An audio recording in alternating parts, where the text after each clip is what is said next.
everybody. Today we're going to be making pasta. My name is Sanvi and I am 6 years old. Now let's get started. Enjoy the video and watch it till the end. It's very easy to make. My mom is going to be helping me. First we're going to be putting the pasta in the Instant Pot. We're going to be adding this sauce. If you don't want to, it's also okay.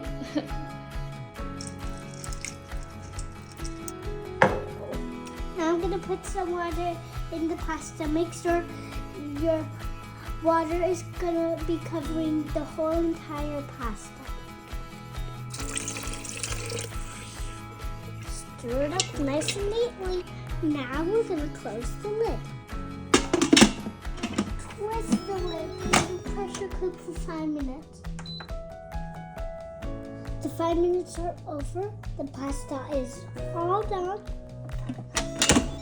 After 5 minutes, it should look like this. Guys, look how delicious it's looking. It looks very tasty. If you want, you can add cheese on it. You can add vegetables. You can add literally whatever you want. Our yummy pasta is ready. Thank you for watching. Bye.